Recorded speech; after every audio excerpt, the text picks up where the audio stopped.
एक संस्कृत महाकाव्य है जिसकी रचना महर्षि वाल्मीकि ने की थी। दोस्तों, ये भारतीय साहित्य के दो विशाल महाकाव्यों में से एक है, जिसमें दूसरा महाकाव्य महाभारत है। हिंदू धर्म में रामायण का एक महत्वपूर्ण स्थान है, जिसमें हम सबको रिश्तों के कर्तव्य को समझाया गया है। रामायण महाकाव्य में एक आदर्श पिता, आदर्श पुत्र, आदर्श पत्नी, आदर्श भाई, आदर्श मित्र और आदर्श राजा को दिखाया गया है। इस महाकाव्य में भगवान विष्णु के राम अवतार को दर्शाया गया है। रामायण महाकाव्य में 24,000 छंद, 500 सर्ग, जो कि 7 भागों में विभाजित हैं। तो आइए दोस्तों, आपको दिखाते हैं रामायण महाकाव्य। सबसे पहले बात करते हैं बाल कांड की। बहुत समय पहले की बात है। सरयू नदी के किनारे कौशला नाम का राज्य था, जिसकी राजधानी अयोध्या थी। अयोध्या के राजा का नाम दशरथ था, जिनकी 3 पत्नियां थीं। उनकी पत्नियों का नाम था कौशल्या, कैकेयी और सुमित्रा। राजा दशरथ बहुत समय तक निसंतान थे और अपने सूर्यवंश की वृद्धि के लिए, अपने उत्तराधिकारी के लिए बहुत चिंतित थे। राजा दशरथ ने अपने कुलगुरु ऋषि वशिष्ठ की सलाह मानकर पुत्र कमेष्टि यज्ञ कराया। उस यज्ञ के फलस्वरूप राजा दशरथ को 4 पुत्र प्राप्त हुए। उनकी पहली पत्नी कौशल्या से प्रभु श्री राम, कैकेयी से भरत और सुमित्रा से लक्ष्मण और शत्रुघ्न का जन्म हुआ। उनके चारों पुत्र दिव्य शक्तियों से परिपूर्ण और यशस्वी थे। उन चारों को राजकुमारों की तरह पाला गया और उनको शास्त्रों और युद्ध कला की सीख भी दी गई। जब प्रभु श्री राम 16 वर्ष के हुए, तब तक एक बार ऋषि विश्वामित्र राजा दशरथ के पास आए और अपने यज्ञ में विघ्न उत्पन्न करने वाले राक्षसों के आतंक के बारे में राजा दशरथ को बताया। ऋषि विश्वामित्र की बात सुनकर राजा दशरथ उनकी सहायता करने के लिए तैयार हो गए। ऋषि विश्वामित्र ने इस कार्य के लिए राम और लक्ष्मण का चयन किया। राम और लक्ष्मण ऋषि विश्वामित्र के साथ उनके आश्रम गए। उनके यज्ञ में विघ्न डालने वाले राक्षसों का नाश किया। इससे ऋषि विश्वामित्र प्रसन्न होकर राम और लक्ष्मण को अनेक दिव्यास्त्र प्रदान करते हैं, जिनसे आगे चलकर प्रभु श्री राम और लक्ष्मण अनेक दानवों का नाश करते हैं।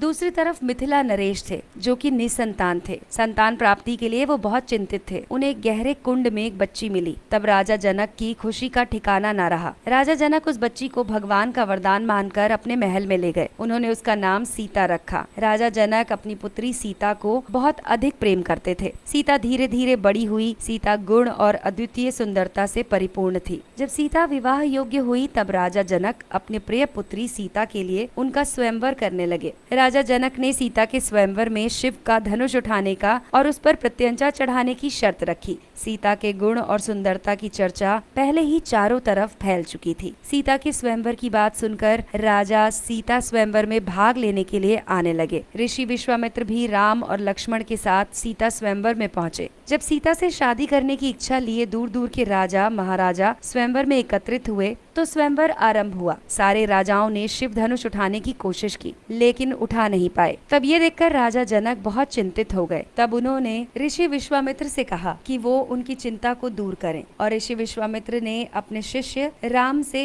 इस धनुष को उठाने के लिए कहा। प्रभु राम अपने गुरु को प्रणाम करके उठे और उन्होंने धनुष को बड़ी सरलता से उठा लिया और उस पर प्रत्यंचा भी चढ़ा दी। प्रत्यंचा चढ़ाने लगे तो धनुष टूट गया। राजा दशरथ की शर्त के अनुसार प्रभु श्री राम से सीता का विवाह हुआ। तो दोस्तों, आइए बढ़ते हैं अगले कांड की तरफ। इसका नाम है अयोध्या कांड। राम और सीता के विवाह को 12 वर्ष बीत गए थे। राजा दशरथ वृद्ध हो गए थे। वो अपने बड़े बेटे राम को अयोध्या के सिंहासन पर बिठाना चाहते थे। तब एक शाम राजा दशरथ की दूसरी पत्नी का कैकेयी अपनी एक चतुर्दासी मंथरा के बहकावे में आकर राजा से 2 वचन मांगने लगी, जो राजा दशरथ ने कई वर्ष पहले कैकेयी को देने का वचन दिया था। कैकेयी ने राजा दशरथ से अपने पहले वचन के रूप में राम को 14 वर्ष का वनवास और दूसरे वचन के रूप में अपने पुत्र भरत को अयोध्या के राज सिंहासन पर बैठाने की बात कही। कैकेयी की दोनों वचनों को सुनते ही राजा दशरथ का दिल टूट गया। ना चाहते हुए भी राजा दशरथ ने अपने प्रिय पुत्र राम को बुलाकर 14 वर्ष के लिए वनवास जाने को कहा। राम ने अपने पिता राजा दशरथ का बिना कोई विरोध किए उनकी आदेश स्वीकार कर लिया। सीता और लक्ष्मण को प्रभु राम के वनवास जाने के बारे में पता चला, तो उन्होंने भी राम के साथ वनवास जाने का आग्रह किया। जब राम ने अपनी पत्नी सीता को अपने साथ वन में ले जाने से मना किया, तब सीता ने प्रभु राम से कहा कि जिस वन में आप जाएंगे वही मेरा अयोध्या है और आपके बिना अयोध्या मेरे लिए नरक समान है। इस दौरान भरत, जो अपने मामा के यहाँ गए हुए थे, अयोध्या की घटना सुनकर बहुत ही ज्यादा दुखी हुए। भरत ने अपनी माता कैकेयी को अयोध्या के राज सिंहासन पर बैठने से मना कर दिया और वो भी अपने भाई राम को ढूंढते हुए वन में चले गए। वन में जाकर भरत राम, लक्ष्मण और सीता से मिले, उनसे अयोध्या वापस लौटने का आग्रह किया। तब राम ने अपने पिता के वचन का पालन करते हुए अयोध्या अयोध्या वापस नहीं लौटने का प्रण लिया।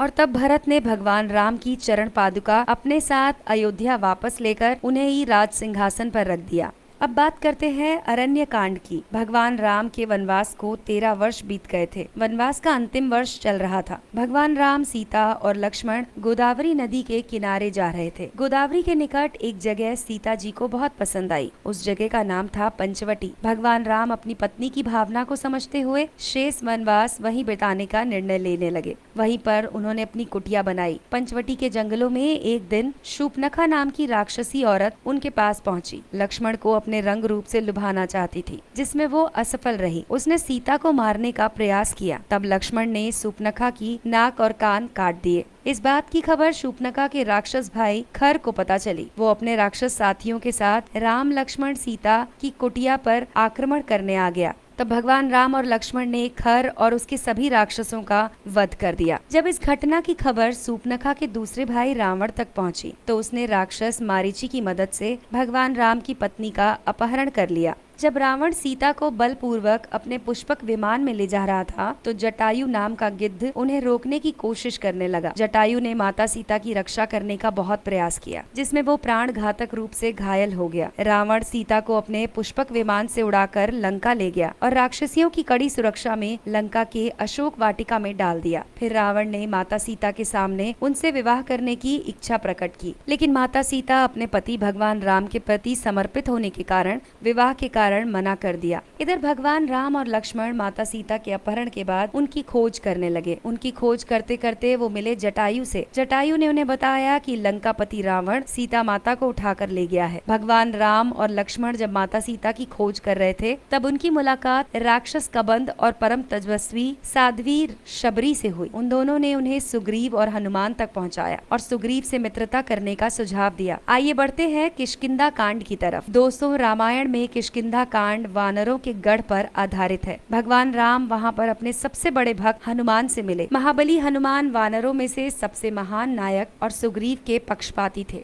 हनुमान की मदद से भगवान राम और सुग्रीव की मित्रता हुई। सुग्रीव ने भगवान राम से अपने भाई बाली को मारने में उनकी मदद मांगी। तब भगवान राम ने बाली का वध किया और सुग्रीव को किष्किंधा का सिंहासन मिल गया। बदले में सुग्रीव ने भगवान राम को उनकी पत्नी माता सीता को खोजने में भी सहायता करने का वचन दिया। हालांकि कुछ समय तक सुग्रीव अपने वचन को भूलकर अपने राज सुख का मजा लेने में मग्न हो गया। तब बाली की पत्नी तारा ने इस बात की खबर लक्ष्मण को दी और लक्ष्मण ने सुग्रीव को संदेश भिजवाया कि वो अगर अपना वचन भूल गया है तो वानर गढ़ को तबाह करना निश्चित है। तब सुग्रीव को अपना वचन याद आया और वो लक्ष्मण की बात मानते हुए अपने वानर के दलों को संसार के चारों कोनों में माता सीता की खोज में भेजने लगा। अंगद और हनुमान को जटायु का बड़ा भाई संपाति ये सूचना देता है कि माता सीता को लंकापति नरेश रावण बलपूर्वक लंका ले गया है। आइए बढ़ते हैं सुंदर कांड की तरफ। जटायु के भाई संपाति से माता सीता के बारे में खबर मिलते ही हनुमान जी ने अपना विशाल रूप धारण किया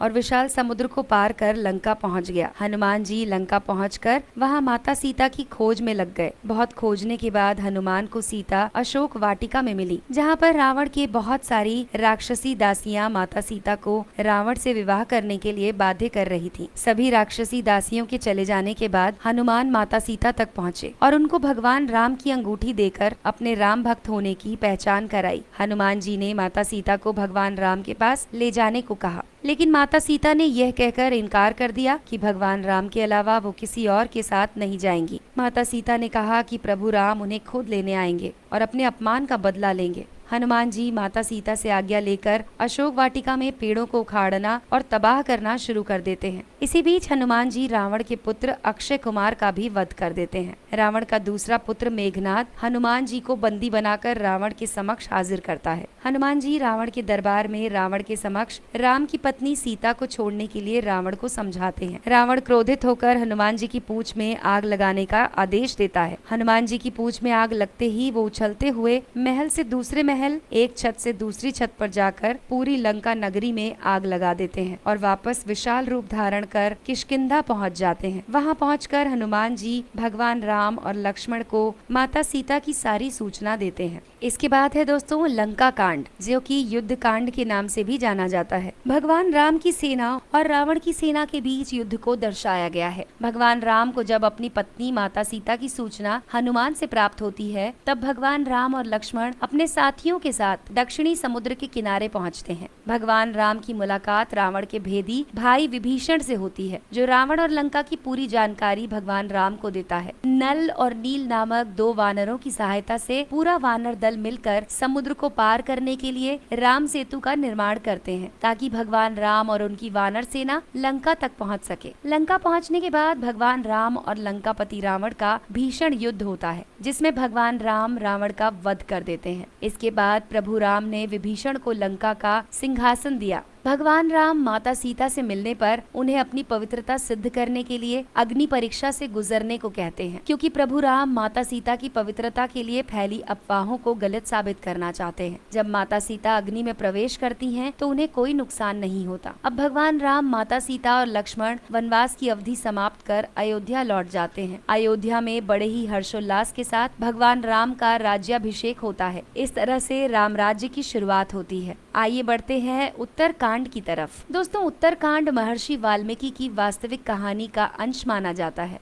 इस कांड में भगवान राम के राजा बनने के बाद भगवान राम अपनी पत्नी माता सीता के साथ सुखद जीवन व्यतीत करते हैं। कुछ समय के बाद माता सीता गर्भवती हो जाती हैं। जब अयोध्या के वासियों को माता सीता की अग्नि परीक्षा की खबर मिलती है, तो आम जनता और प्रजा के दबाव में आकर भगवान राम अपनी पत्नी सीता को वन भेज देते हैं। वन में महर्षि वाल्मीकि माता सीता को अपने आश्रम में आश्रय देते हैं और वहीं पर माता सीता भगवान राम के दो जुड़वा पुत्र लव और कुश को जन्म देती हैं। लव और कुश महर्षि वाल्मीकि के शिष्य बन जाते हैं, उनसे शिक्षा ग्रहण करते हैं। महर्षि वाल्मीकि ने रामायण की रचना की, लव कुश को इसका ज्ञान दिया। बाद में भगवान राम अश्वमेध यज्ञ का आयोजन करते हैं, जिसमें महर्षि वाल्मीकि लव और कुश के साथ जाते हैं। भगवान राम और उनकी जनता के समक्ष लव और कुश महर्षि वाल्मीकि द्वारा रचित रामायण का गायन करते हैं। गायन करते हुए लव कुश को माता सीता को वनवास दिए जाने की खबर सुनाई जाती है। भगवान राम बहुत दुखी होते हैं। उसी समय भगवान राम को माता सीता लव कुश के बारे में बताती हैं। भगवान राम को ज्ञात होता है कि लव कुश उनके पुत्र हैं और फिर माता सीता धरती माँ की गोद में समा जाती हैं। धरती के फटने पर माता सीता धरती की गोद में जाती हैं। कुछ वर्षों के बाद देवदूत आकर भगवान राम को सूचना देते हैं कि उनके राम अवतार का प्रयोजन पूरा हो गया है, उनका ये जीवन काल भी खत्म हो चुका है। तब भगवान राम अपने सभी सगे संबंधी और गुरुजनों का आशीर्वाद लेकर सरयू नदी में प्रवेश करते हैं और वहीं से अपने वास्तविक विष्णु रूप धारण कर अपने धाम को चले